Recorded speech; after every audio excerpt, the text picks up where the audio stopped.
네, 회원님들 반갑습니다. CS 베스트입니다. 6월 20일 월요일 아침 시황 방송 시작하도록 하겠습니다.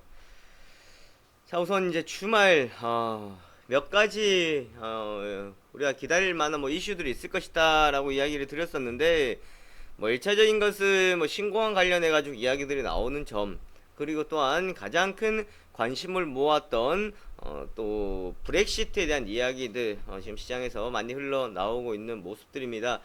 사실 뉴스를 통해서 많이들 확인하셨을 겁니다. 네이버에 가장 먼저 뜨고 있기 때문에 이건 관심이 아닐 거예요. 그냥 네이버 뉴스를 본다 그러면은 눈에 띌 거고, 그것까지 클릭은 당연히 가야 된다라는 생각을 하는데, 모르겠습니다. 과연 우리 투자자들은 어떠한 생각을 가지고 그렇게 뉴스를 바라보시는지는 모르겠는데요. 특별히 찾아가는 게 아닙니다. 요즘 정보는요, 눈앞에 다 드러나 있는 것을 내가 이것을 가지고 어떻게 해석을 하느냐라는 겁니다. 즉, 내가 먼저 발견했어 라는 게 아니고요, 먼저 발견한 것보다가는 그것을 어떻게 해석을 하느냐가 제일 중요한 부분들입니다. 이것은 브렉시트에 국한되지 않고요, 여러가지 재료들을 살펴봤을 때의 내용들을 보고 다시 한번 재해석하고 종목과 시장과의 연관을 지어 볼 수 있는 그러한 우리 회원님들 되셨으면 좋겠습니다. 자, 우선은 브렉시트에 대해서는요, 지금 반대의 여론이 이제 많이 높아졌다. 조콕스 하원 의원의 이제 사망 소식에 이제 여러 가지 방향성들이 나오고 있는 상황들인데, 그래서 첫 번째는 애도의 물결 때문에 반대가 크다. 그 의원이 반대를 지속적으로 밀었었기 때문에 반대로 따라간다라기보다는요, 국민들이 모르고 있었던 부분들에 대해서 다시 한번 생각하는 계기가 되지 않았나라고 볼 수가 있겠습니다.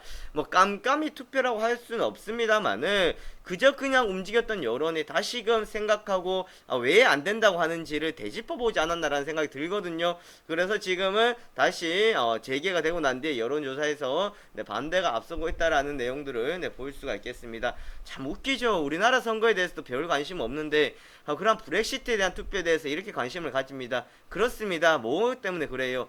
당장에 돈이 걸려있기 때문에 그렇습니다. 그렇지만 왜님들, 우리가 냉정하게 생각해 봐야 됩니다. 다른 나라의 브렉시트, 그렉시트 이러한 것들 때문에 우리가 투표에 관심을 가진 것도 중요하지만, 먼저 우리부터도 우리나라에 대한 관심을 가지고 좀 더 가야 될 필요성들이 있지 않을까라는 부분들도 또 한번 우리가 생각해 봐야 될 대목들이 되겠습니다. 먼저 16일 글로벌 이슈 목요일이었죠. 뉴욕 증시 글로벌 경기 둔함이 브렉시트 우려로 하락 출발했습니다만은 저가 매수 보다가는 이제 마지막이었죠. 존 콕스 하원 의원의 좀 피살됐다라는 소식 때문에 반등 마감을 했었던 상황들이었습니다.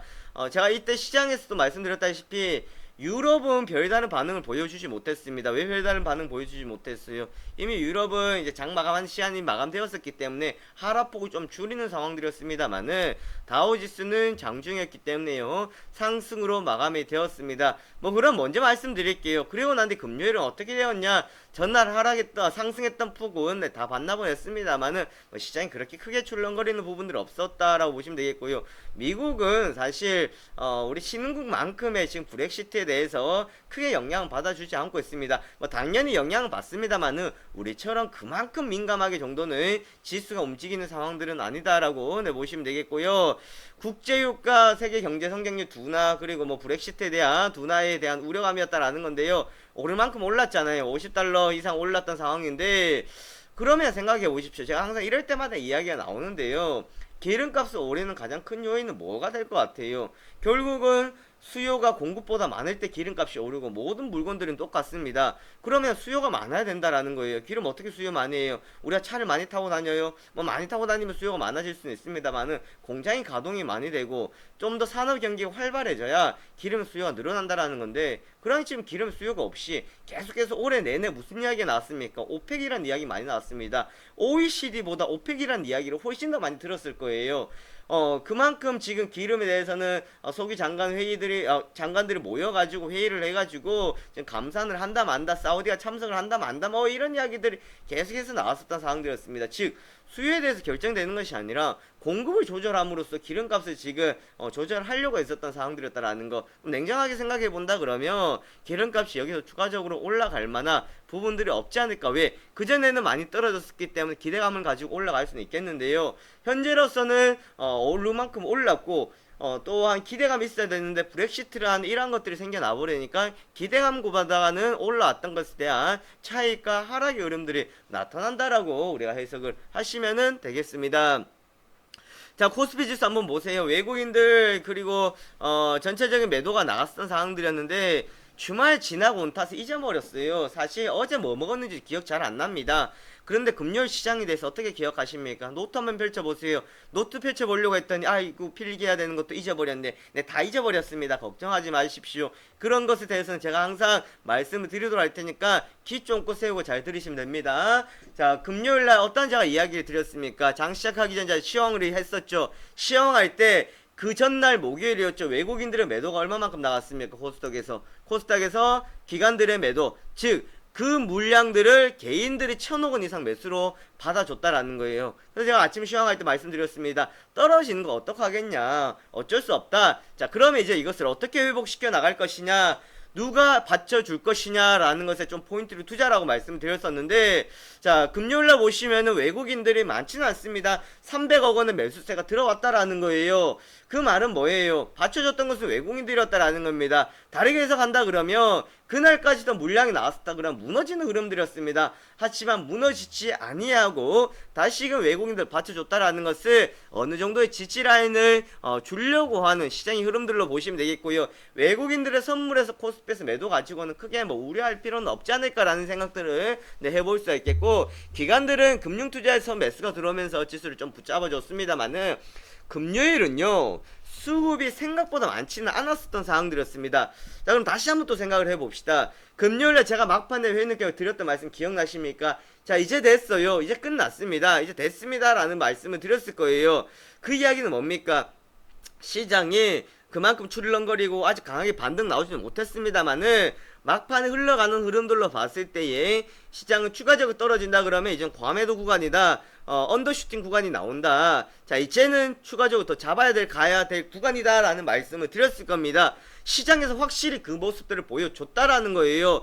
그렇게 된다 그러면 결국은 우리가 시장 여기서 좀 더 변동 생길 수는 있겠습니다만은 저점을 다지고 자리를 다져가는 구간으로 확실하게 자리를 잡았다라는 겁니다. 자, 코스닥이 몇 퍼센트 떨어지느냐, 코스피가 몇 퍼센트 떨어지느냐, 이것은 중요하지 않습니다. 제가 장중에 리딩을 할 때 한 번씩 그런 말씀을 드리죠. 자, 이거 오늘 투매 나와가지고 급락해야 됩니다. 왜 투매 나와야 된다고 해요? 투매라는 것은 급격하게 떨어진 거 이야기를 하는데 그 이야기는 그만큼 흐름들이 순간적으로 떨어져야만이 추가적으로 떨어지는 자리를 이제 멈춰줄 수 있다라는 겁니다. 지금 시장 투자자들의 전체적인 흐름들로 봤을 때는 추가적인 하락은 좀 과매도 구간으로 볼 수가 있겠다라고 우리가 해석을 해보시면 되겠고요. 자, 그리고 수급에서 나타났던 것처럼 또한 외국인들 움직임 코스닥에서 달라졌던 상황들이었거든요. 하지만 같은 값이면 대형주라고 이야기하는데 대형주 쪽에서는 우리가 조금 주의를 하고 가야 될 필요성이 있습니다. 많이 떨어졌다 해가지고 대형주를 가는 전략은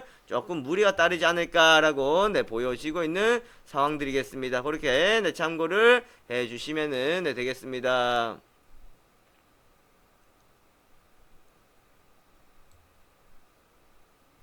잠시만요.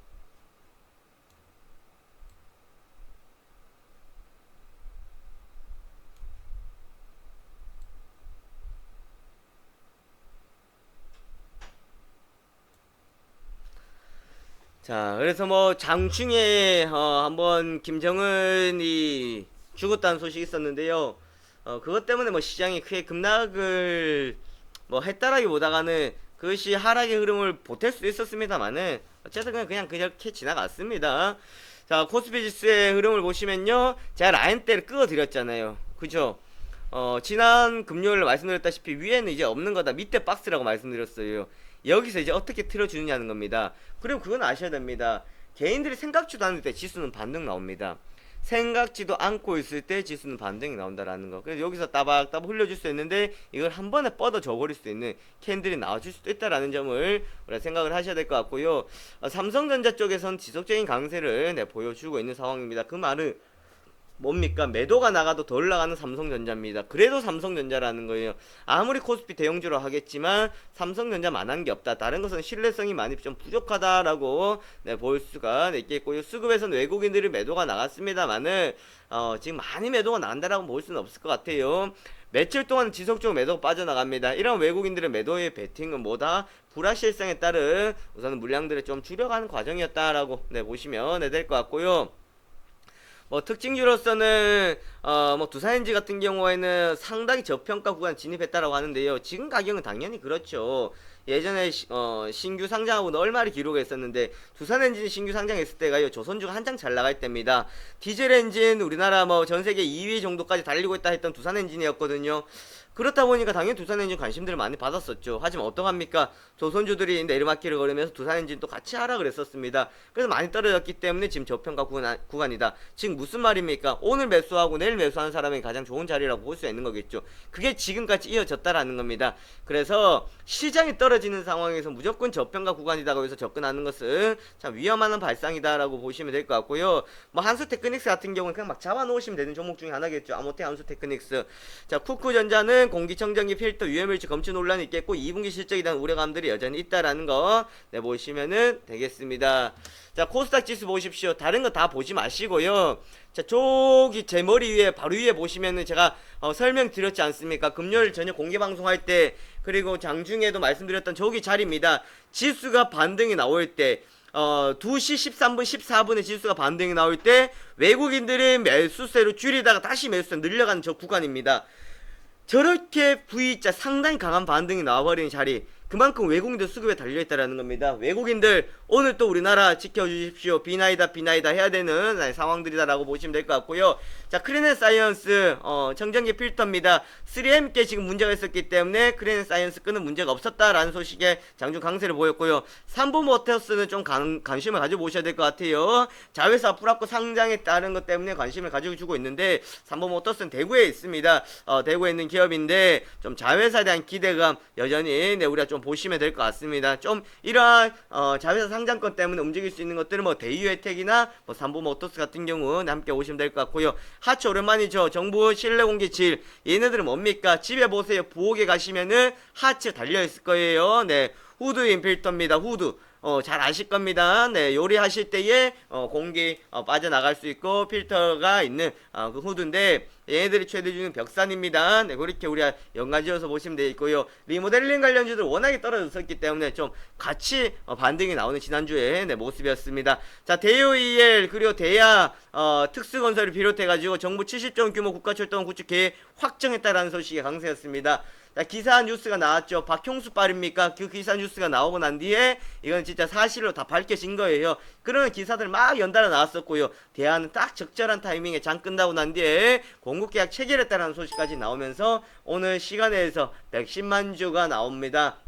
매수가 들어오고 있는데요. 1000원대이기 때문에 뭐 110만 주 해봤자 만원대로 치면 10만 주밖에 안 돼요. 금액은 그렇게 크지는 않습니다만은 이 철도 관련주들 네, 오늘 또 관심을 가지고 있을 수가 있겠고요. 저희는 그때 특수건설 같이 맞물릴 수 있을 것이다 라고 말씀드렸었는데 어쨌든 특수건설 같이 움직이고 뭐 세명전기 등에서 네, 철도 관련주들 움직였다라는 거. 현대IBT 종군당의 비타브리드 C12PS 제품 공급 계약했다라는 소식 때문에 강세였습니다만 최근 들어서 또 뭐 지속적인 흐름들은 보여줬었다라는 겁니다.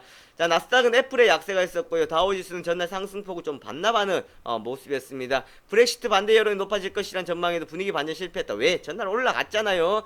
단순하게 생각하시면 되겠습니다. 네, 국제유가는 또 반등이 나와줬었던 상황들입니다. 자, 오늘의 시장 포인트만 보고 시장 방송 마무리하도록 할게요. 브렉시트 불구 과매도 구간입니다. 브렉시트라는 이야기들 나오고 있습니다만은 지금 철저한 시장 이제 과매도 구간입니다.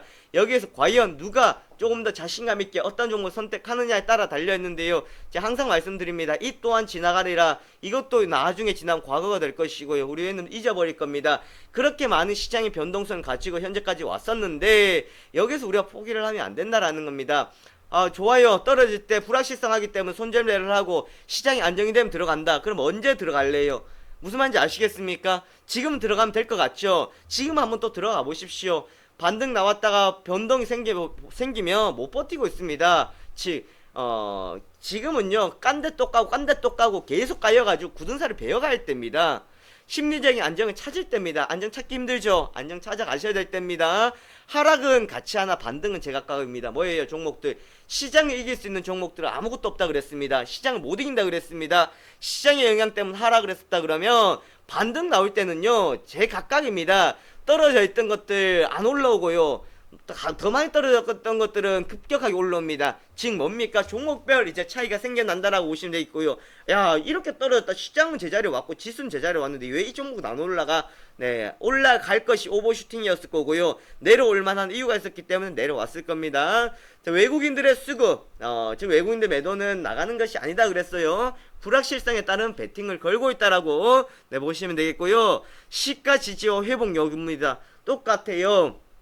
시가를 얼마만큼 지지를 해주느냐, 얼마만큼 빠르게 회복을 시켜주느냐라는 것이 되겠고요. 우선은 지금 코스피하고 코스닥을 보시면요, 제가 차트를 한번 보여드릴게요. 막판에 보여줬던 분봉들 있죠. 자, 여기에서 최대한 그날의 마지막 저가 때는 안 가는 게 좋아요. 오늘 1차 같은 경우에 1957포인트 위에 올려주고 60포인트 가는 게 좋아요. 코스피 같은 경우에는.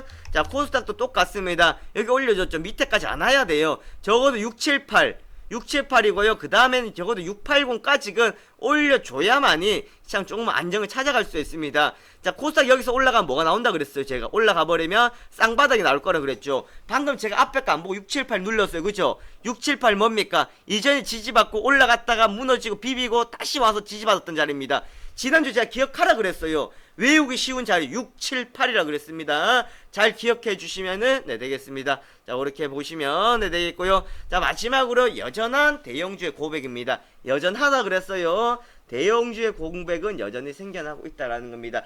생각만큼 지금 대형주의 매력이 상당히 크지는 않을 것 같아요. 왜? 실적 발표까지 걸려버렸기 때문에 대형주의 공백은 좀 생긴다라고 네 보시면 되겠습니다. 자, 여기까지 아침 시황 방송 네 보도록 하겠습니다.